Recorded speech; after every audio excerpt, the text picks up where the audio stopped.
নমস্কার, good morning. NTPC GK ক্লাসে তোমাদের জানাই স্বাগত এবং অভিনন্দন। বন্ধুরা, তোমরা যারা আরআরবি এনটিপিসি পরীক্ষা দেবে, তোমাদের জন্যই আমি 2021 সালে আরআরবি এনটিপিসি পরীক্ষায় এসে যাওয়া প্রশ্নপত্র নিয়ে এই বিশেষ ক্লাস আমি করাচ্ছি। আজকে আমি করাবো 18 নম্বর ক্লাস, যেটি 8ই এপ্রিল 2021 সালে দ্বিতীয় শিফটে এসেছিল।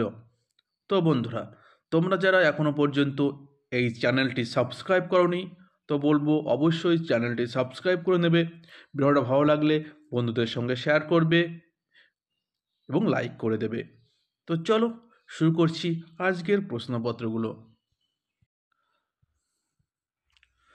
তো প্রথম প্রশ্ন, ব্যাঙ্গালোরের ইন্ডিয়ান ইনস্টিটিউট অফ সায়েন্স এর প্রথম ভারতীয় পরিচালক বা ডিরেক্টর কে ছিলেন? তো সঠিক উত্তর হবে সিভি রমন। পরবর্তী প্রশ্ন, কিলা মোবারক স্মৃতিস্তম্ভ অবস্থিত কোথায়? কিলা মোবারক স্মৃতিস্তম্ভ অবস্থিত পাঞ্জাব রাজ্যে। পরবর্তী প্রশ্ন, তরল পদার্থের ঘর্ষণকে বলা হয় কি? তো তরল পদার্থের ঘর্ষণকে বলা হয় সান্দ্রতা। তরল পদার্থের ঘর্ষণকে বলা হয় সান্দ্রতা। পরবর্তী প্রশ্ন, মেট্রো সিটি স্বাধীনতার পর নাম পরিবর্তন করেনি, তাহলে কোন মেট্রো সিটি? দেখো, কলকাতা, দিল্লি, বোম্বাই এবং চেন্নাই দেওয়া রয়েছে। এর মধ্যে কোন মেট্রো সিটিটি স্বাধীনতার পর আর নাম পরিবর্তন করেনি? দেখো, কলকাতা স্বাধীনতার পূর্বে নাম ছিল ক্যালকাটা। বোম্বাই, ঠিক আছে, মুম্বাই যার বর্তমান নাম, আগে ছিল বোম্বে। আর চেন্নাই পূর্বে নাম ছিল কি মাদ্রাজ। তো দিল্লি শুধু নাম পরিবর্তন করেনি, ঠিক আছে, দিল্লির কোনো নাম পরিবর্তন হয়নি। নিচের কোনটি ভারত ও চীনের মধ্যে তিনটি ব্যবসায়িক চেকপোস্টের একটিও নয়? তো ভারত এবং চীনের মধ্যে কোন চেকপোস্টটি রয়েছে? তো দেখো, লিপু লেক রয়েছে, শিবকিলা পাস রয়েছে এবং নাথুলা পাস রয়েছে। তো এই তিনটি চেকপোস্ট কিন্তু ভারত এবং চীনের মধ্যে। আর খাইবার পাস, এটা কিন্তু ভারত চীনের মধ্যে নয়। এই খাইবার পাস কোথায় বলো তো? আফগানিস্তান, ঠিক আছে। তো সঠিক উত্তর হবে আফগানিস্তান বা খাইবার পাস। এটি এই ভারত এবং চীনের মধ্যে ব্যবসায়িক চেকপোস্টের উদাহরণ নয়, ঠিক আছে। পরবর্তী প্রশ্ন, কে সুলতানি যুগে প্রাতিষ্ঠানিক আকারে ইকতা পদ্ধতি চালু করেছিলেন? তো প্রাতিষ্ঠানিক আকারে ইকতা পদ্ধতি চালু করেছিলেন ইলতুৎমিশ। নিচের কোন মিশ্রণটি সোনাকে বিশুদ্ধ করতে ব্যবহৃত হয়? তো সঠিক উত্তর হবে অ্যাকোয়ারিজিয়া। সোনাকে বিশুদ্ধ করতে ব্যবহার করা হয় অ্যাকোয়ারিজিয়া। অর্থনীতির পরিভাষায় এনএসডিএল এর সম্পূর্ণ অর্থ কী? তো সঠিক উত্তর হবে national securities depositor limited. National securities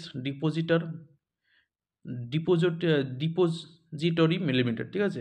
national securities depository limited, এটা হচ্ছে এনএসডিএল এর সম্পূর্ণ অর্থ। পরবর্তী প্রশ্ন, বিদ্যাঞ্জলি প্রকল্প কী? তো সঠিক উত্তর হবে সরকারি স্কুলে স্বেচ্ছাসেবকরা শিক্ষামূলক কাজে সাহায্য করা, ঠিক আছে। বিদ্যাঞ্জলি প্রকল্প হলো সরকারি স্কুলে স্বেচ্ছাসেবকরা শিক্ষামূলক কাজে সাহায্য করা। ভারতের পঞ্চবার্ষিকী পরিকল্পনার চূড়ান্ত অনুমোদন করেন কে? তো ভারতের পঞ্চবার্ষিকী পরিকল্পনার চূড়ান্ত অনুমোদন করেন জাতীয় উন্নয়ন পর্ষদ। তো বর্তমানে এই পঞ্চবার্ষিকী পরিকল্পনা তুলে দিয়েছে সরকার, তার পরিবর্তে এসেছে নীতি আয়োগ, ঠিক আছে। তো এই পঞ্চবার্ষিকী পরিকল্পনার পরিবর্তে এসেছে নীতি আয়োগ। কে কে জালিয়ানওয়ালাবাগ হত্যাকাণ্ডের জন্য জেনারেল ডায়ারকে হত্যা করেছিলেন? জালিয়ানওয়ালাবাগ হত্যাকাণ্ডের জন্য দায়ী জেনারেল ডায়ারকে হত্যা করেছিলেন সর্দার উধম সিং, ঠিক আছে। আর জালিয়ানওয়ালাবাগে হত্যাকাণ্ডটি হয়েছিল সালের 13ই এপ্রিল। পরবর্তী প্রশ্ন, হায়দ্রাবাদ শহর কোন মালভূমিতে অবস্থিত? তো সঠিক উত্তর হবে দাক্ষিণাত্য মালভূমির অন্তর্গত। হায়দ্রাবাদ শহর দাক্ষিণাত্য মালভূমিতে অবস্থিত। মেচি নদী, যা ভারত ও নেপালের মধ্য দিয়ে প্রবাহিত একটি আন্তঃসীমান্ত নদী, যার একটি উপনদী হলো। তো মেচি নদীর উপনদী কোনটি? তো সঠিক উত্তর হবে গণ্ডক। গণ্ডক নদী মেচি নদীর উপনদী। চেইনসু হলো উত্তর ভারতের ড্যাশ রাজ্যের একটি ঐতিহ্যবাহী খাবার। তো চেইনসুজ হলো কোন রাজ্যের একটি ঐতিহ্যবাহী খাবার? সঠিক উত্তর উত্তরাখণ্ড। উত্তরাখণ্ডের একটি ঐতিহাসিক খাবার চেইনসু।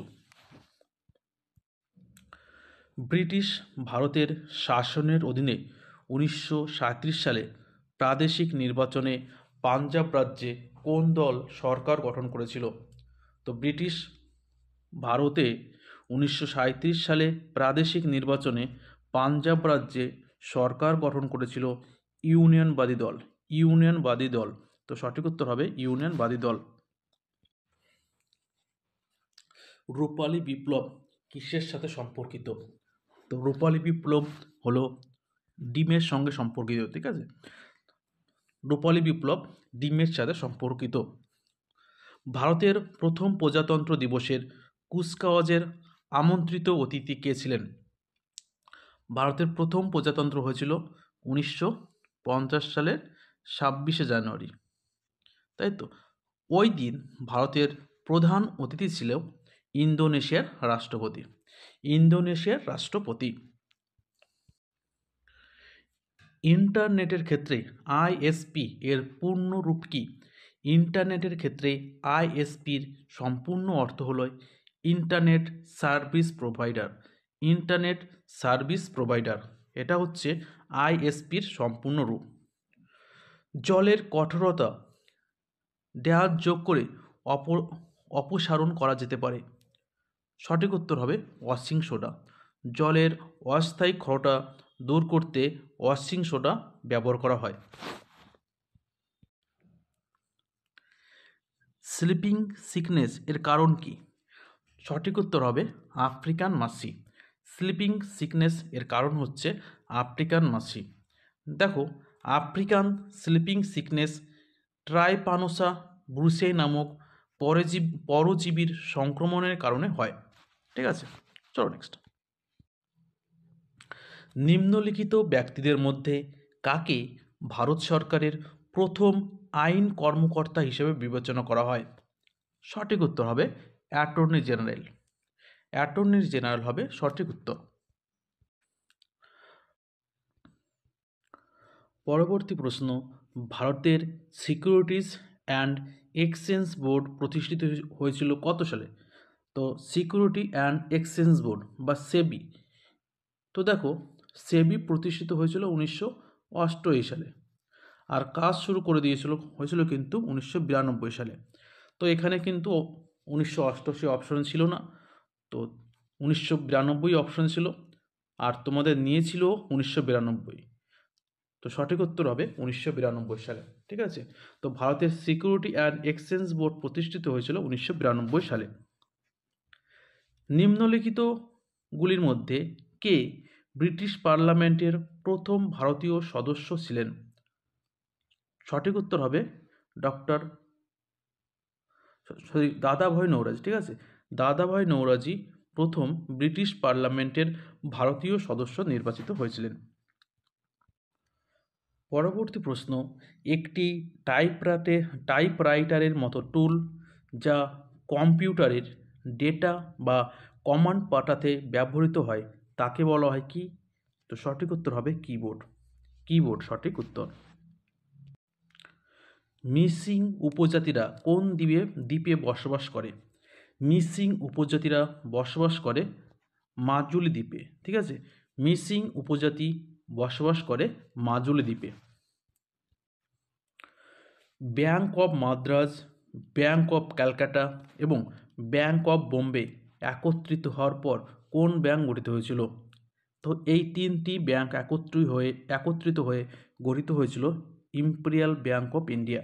ইম্পেরিয়াল ব্যাংক অফ ইন্ডিয়া কত সালে? 1921 সালে। পরবর্তী প্রশ্ন, ড্যাশ ছিলেন বৈরাম খানের ছেলে যিনি আকবরের দরবারের একজন গুরুত্বপূর্ণ ব্যক্তি হয়ে উঠেছিলেন? সঠিক উত্তর আব্দুল রহিম খানি খানান। মরুভূমির দক্ষিণে লবণাক্ত জলাভূমি কী নামে পরিচিত? ভারতের মরুভূমি রয়েছে কোথায়? রাজস্থানে। আর এই রাজস্থানের দক্ষিণ দিকে যে লবণাক্ত জলভূমি রয়েছে সেটি হলো কচ্ছের রণ। ঠিক আছে। ড্যাশ হলো একটি রোগ যা কাছের বস্তুকে পরিষ্কারভাবে দেখতে পারে কিন্তু দূরের জিনিসগুলি পরিষ্কারভাবে দেখতে অসুবিধা হয়। তাহলে কোন রোগের জন্য? সঠিক উত্তর মায়োপিয়া। মায়োপিয়া হলে কাছের জিনিসকে পরিষ্কার দেখতে পারে কিন্তু দূরের জিনিসকে পরিষ্কারভাবে দেখতে পারে না। কোন স্বাধীনতা সংগ্রামী মুন্ডক উপনিষদ থেকে সত্যমেব জয়তে শব্দটি জনপ্রিয় করেছিলেন? সঠিক উত্তর মদনমোহন মালব্য। ঠিক আছে, সঠিক উত্তর হবে মদনমোহন মালব্য। শ্রীহরিকোটা ভারতের দুটি মহাকাশ উৎক্ষেপণ কেন্দ্রের মধ্যে একটি। এটি কোন রাজ্যে অবস্থিত? সঠিক উত্তর হবে অন্ধ্রপ্রদেশ। শ্রীহরিকোটা কোন রাজ্যে অবস্থিত? সঠিক উত্তর হবে অন্ধ্রপ্রদেশ। ভারতের কোন অর্থনৈতিক বিপ্লবের সাথে এম.এস. স্বামীনাথন জড়িত? সঠিক উত্তর সবুজ বিপ্লব। এম.এস. স্বামীনাথন যিনি সবুজ বিপ্লবের সঙ্গে যুক্ত। এই এম.এস. স্বামীনাথনকে বলা হয় ভারতীয় সবুজ বিপ্লবের জনক। নিচের কোনটি গোটি পুয়া নৃত্যের সর্বোত্তম বর্ণনা দেয়? তো গোটি পুয়া নৃত্যের সর্বোত্তম বর্ণনা দেয় হলো এটি উড়িষ্যার অল্প বয়সী ছেলেদের নাচ। উড়িষ্যায় অল্প বয়সী ছেলেদের নাচ হচ্ছে গোটি পুয়া। ধারা 371 এ অধীনে কোন রাজ্যের একটি বিশেষ মর্যাদা রয়েছে? সঠিক উত্তর হবে নাগাল্যান্ড। পরবর্তী প্রশ্ন, কোন কোম্পানি ভারতের প্রথম সামাজিক মোবাইল ওয়ালেট উদিও চালু করেছেন? সঠিক উত্তর হবে ট্রান্সসার্ভ কোম্পানি।